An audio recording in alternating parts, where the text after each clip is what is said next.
So we don't have too much time. I got to go set up for the live show. But Katie, how you doing? Katie Ambach from Third Coast Composites. Good, thanks. Katie, a mini sailor for a long time, and you know, now involved in this cool boat, which is the Eco 650. That's right. Katie, tell us about the boat. Tell us this is a series boat, right? It is. It's designed to be a series boat, and you actually have to have built 10 boats to be officially a series boat in the mini class before the third boat. An inspector comes over and makes sure that it meets all the rules of a series boat. And so, you know, we have that inspection set up already.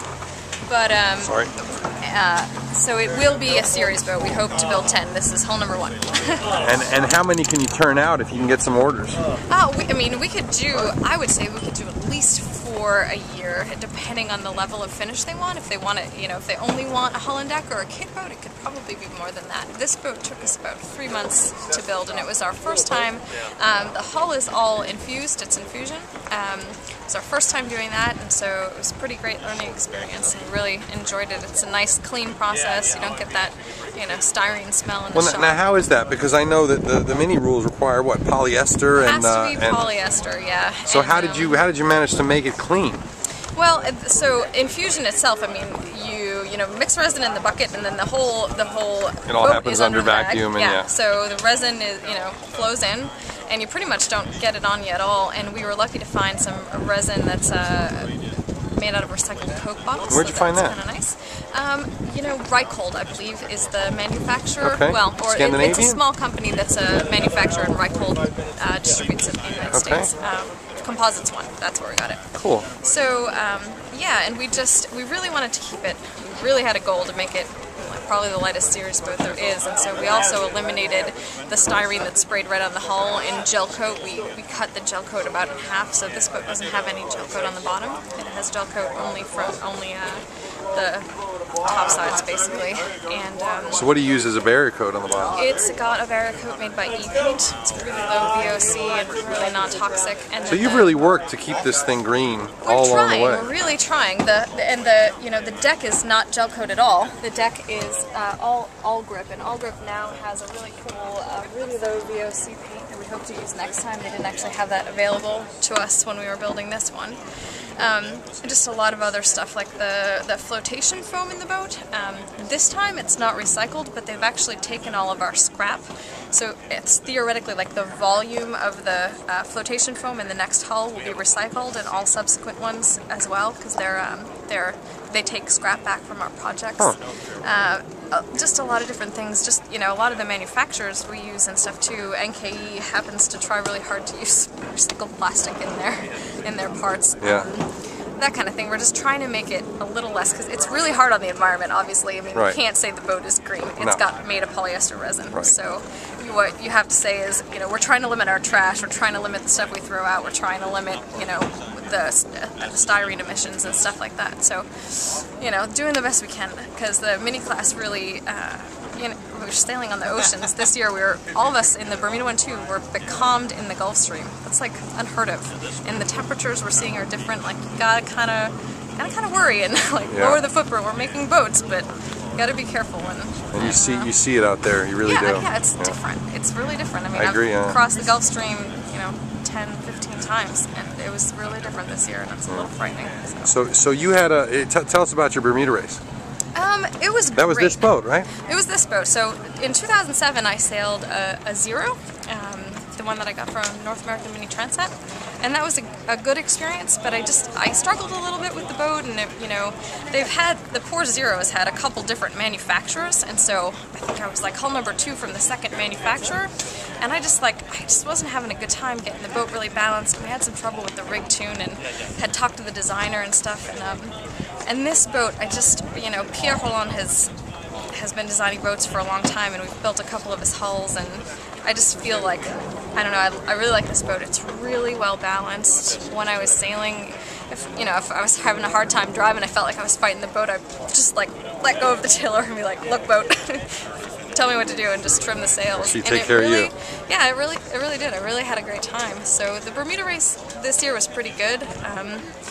we left the first night and we were all flying. You know, Michael Rail Meat was, you know, out in front and kicking butt, but the minis were right behind. Like, we're all kind of going the same speed. It was a beautiful reach, and we're, you know, pretty consistently like 8 and 9 knots for the first 24 hours. It was really fun. And then, you know, there's really light air again in the stream, but pretty good race overall, and good times.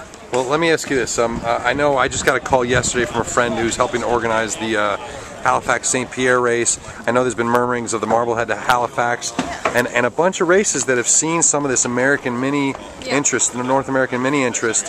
What do you think about that? What do you think about the class where it's going to go in North America? It seems like a lot of the races that have single-handed or double-handed classes are really receptive to us coming.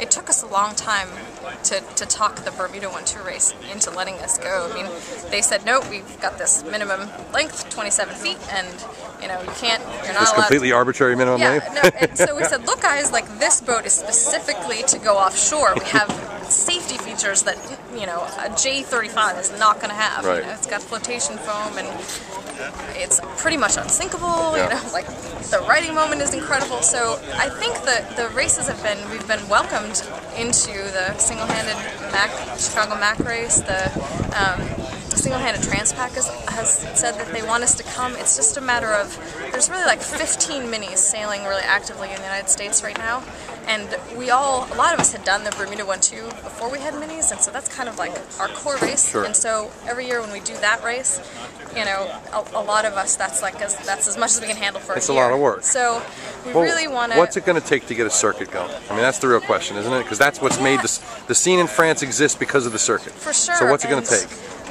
I think it's just going to take a little bit more time, honestly. I mean, when Drew and I started building our proto in the United States, there's 3 boats in the United States. And that year, we built 2, and Clay built his, and Jan Brandt had bought a 0 and imported it. And it just sort of seemed like it took off from there. Like, just having a couple of boats in the United States, people were able to see it, and then suddenly it really took off. So now we have like 30 boats in the United States. They're not all sailing, but we just need a really good concentration on either coast, and we definitely need to have a mini class race, specifically sponsored by Mini Class North America in the off year of the Bermuda 1-2. And so that, I would say, is the Mini Class's goal for next year, to make sure that we have something maybe on the opposite coast that we really encourage people to get to. Well, make sure you keep us posted and use us. You know, we do anything for the Mini Class. We love the boats. Great. Our own little mini Anarchy is kicking some ass right now in the middle of the Atlantic. Right. Chris, so Chris. and that's 3 Americans in the race, and obviously one of them doing really well, and you know, great camaraderie, and we want to see this class grow. This is the stuff right here. It's fun times, man. It's really a cool boat to sail on, and it's really pretty inexpensive. It's a great way to get into single-handed ocean racing. All up. Yeah. This boat, how much? This boat, just like it is, with all NK electronics, the full-on autopilot, and full set of sails, is about 80. 80. Yeah. And the sails and electronics are what, probably 20 worth, right? It's maybe 25 even, depending on what you get. So if I ordered one of these today without all that stuff, and I wanted to fit that stuff out myself, what could I get it for? It's between 45 and 50. So that's less than a Melgus 24. Oh, for sure. 10,000 or 15, $10,000 less than us. I mean, I was looking at that. There's a little dinghy over there. That's for sale for $10,000. Yeah. So I mean, it's, you know, this is a little more boat, just a little. It's just a little. It can go wherever you want. A lot of people use them for cruising in Europe. You know, it sleeps 4. Can't you tell? All right, Katie. Well, thank you so much. It's great to meet you, and we'll talk to you soon.